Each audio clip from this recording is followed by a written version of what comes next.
30 years, why is this case still so important? I think the death of any president is important, even as much so as Abraham Lincoln and McKinley. I think that the truth, particularly of the assassination of what you can consider a modern day president of the United States, should be investigated as thoroughly as possible. Is there any hope, for the sake of our history that we've been cheated of resolving this case conclusively for the American people? Well, I don't think so. I think 5 years from now it'll be 25 times or 100 times worse than it would be if we could do it, say, in the next 6 or 8 months. Now, I know your testimony, the things that you've brought out over the years are very important, but what's the most important evidence that can be substantially corroborated that shows the conspiracy? Conspiracy? I don't. From my standpoint, of course, I can corroborate the number of things. I ended up by having to take a lie detector test. That's how, I suppose, unbelievable it was to people that I supplied a certain amount of equipment for the assassination and knew it. Of course, in one way, it's my word for it, but everything in regard to the past affiliations and the work I did in the Baltimore area, which has been thoroughly substantiated by not only researchers, but years and years ago, that the equipment, the house, the counterfeiting operation has all been documented by the news media. I don't think there's any question about any of that. Now, there's been the obvious uproar of the Stone film to unseal the files. Do you think that there's any hope that when the files are out, even if we don't catch the assassins, that there's enough there that we can show at least obstruction of justice and perhaps... I think that's what you want to find. I don't think the assassins don't mean anything. They were mechanics. It's who was on the grassy knoll. Well, who gave a damn who was on the grassy knoll? What you care about is the why it happened and the reason it happened, and not who, and who made sure that it did happen, and the reasoning behind it, the whys and wherefores. That's the important thing. That's part of the history. The fact that he was assassinated is obvious that it happened. There's this report film to prove that. And you walk into these supermarkets on a weekend and you see these stories in Star and the National Enquirer, and it's a joke.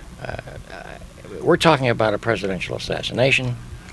As far as I'm concerned, that's history, and the reasoning behind it is the most important thing. Why did it happen?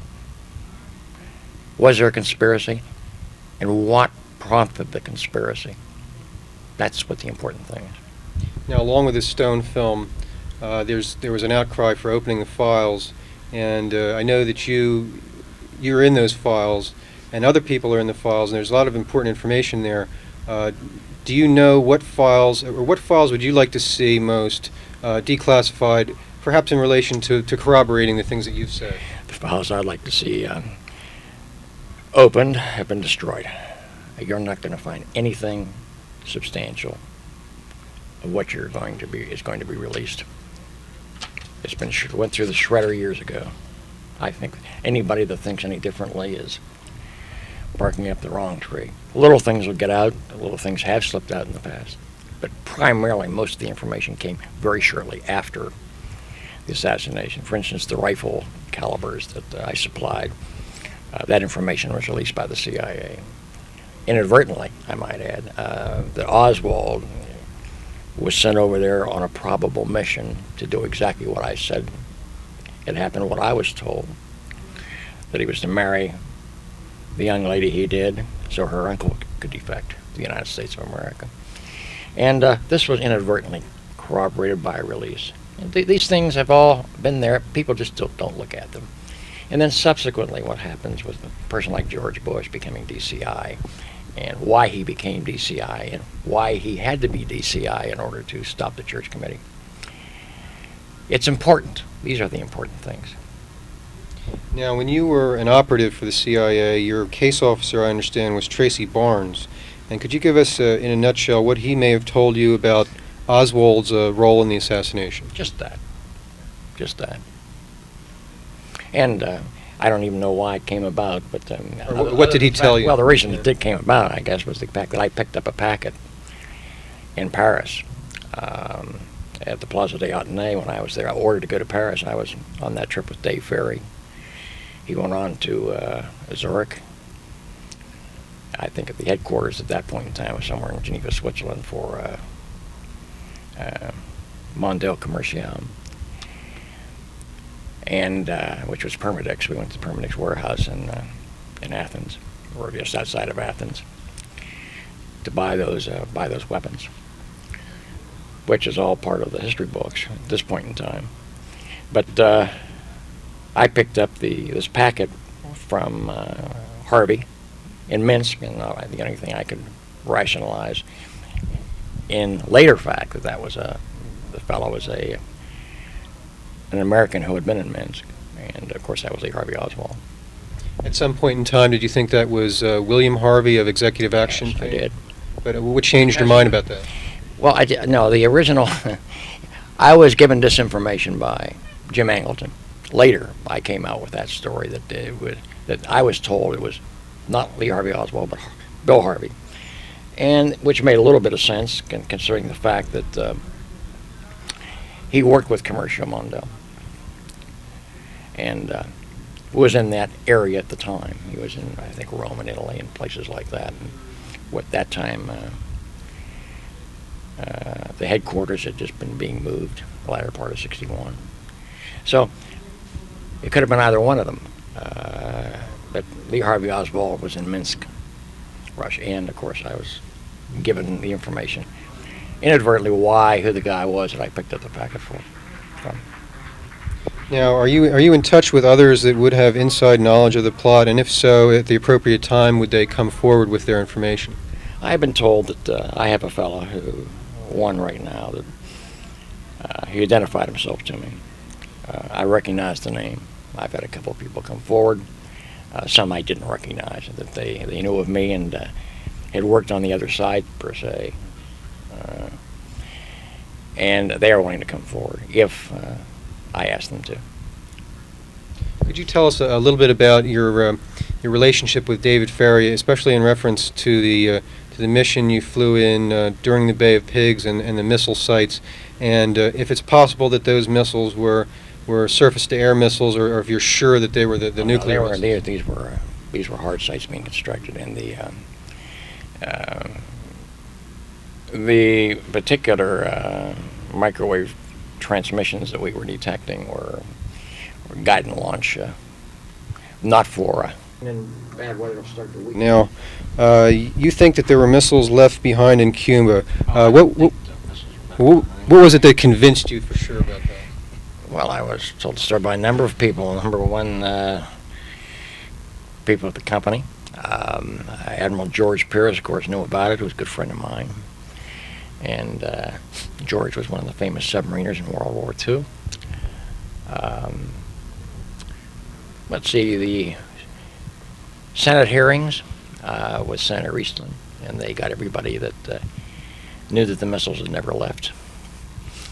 And it's just not me. I mean, it's one of those things that was well documented, well known inside the Beltway, and from the standpoint of intelligence. But the hearings themselves made a mockery out of things. If Jack Kennedy hadn't stopped the invasion due for December of '63, he would not be he wouldn't have been in office. They wouldn't have had to assassinate him. But he stopped that on October 1st when he arrested us. Now, a lot of times they talk about disinformation in the wilderness of mirrors. That's standard operating procedure, my friend. Yeah, the plausible deniability and the cover stories and the onion layer concept. Now, obviously they were setting up Oswald all along before this. Did you see from the inside how they were attempting to blame Castro and set up a second invasion from the assassination? They were trying to blame Castro, sure. That was the main idea. After the fact, he was That was part and parcel of the plan. Mario Colley went to his deathbed stating that was Castro that did it. You know how those things are. Now, a lot of times we hear about how the intelligence agencies, the mob, and the anti-Castro exiles, there were 3 different plots, but actually they were all in league together, and some of the people ran in the same circles. Everybody ran. Was Ruby an intelligence operative sent to silence Oswald? No, he wasn't an intelligence operator. He was a mob man. Isn't that the same thing in some respects? No, actually not. I think that there's a fine line in some areas you have to look at. Ruby was a mob man, and he chose to do the mission after Tippett was killed. Tippett was supposed to do the job, and when Tippett didn't do it, Mr. Ruby was chosen, tapped for it. He had to do it. Of course, he knew the police people down there and everything else, so it was an easy job to set it up. And when he chose, it would be easier taking his chances as probably being considered a hero than hanging on a meat hook somewhere and being played with the cattle prod. And I think that's a reasonable thought. Now, I lost my train of thought. I guess I'll hit you with my final question here. Now, a lot of times the researchers, and I know you don't consider yourself a researcher, are asked questions by the media, and the media seems uninformed or misinformed and tend not to ask very good questions. If you were to interview yourself, what's the heart of this matter that you wish somebody would ask you about in an interview? Or what question would you ask yourself? I don't think I could. There's so many questions I would probably ask. I think the thing that I would be most interested in is the reasons, starting with Joe Kennedy, of why Jack Kennedy ended up and Bobby Kennedy ended up on the slabs. Simple as that. That's the heart of the crux of the thing. When you understand that and the reasoning and the historical background of the family, you understand that one of those things that started before he ever got elected. It started back in Roosevelt's era when Joe Kennedy was the ambassador to the Court of St. James. His desire to have the Nazis win, his anti-Semitism, it's all part and parcel of the family. It starts back then. Very interesting. Thank you very much.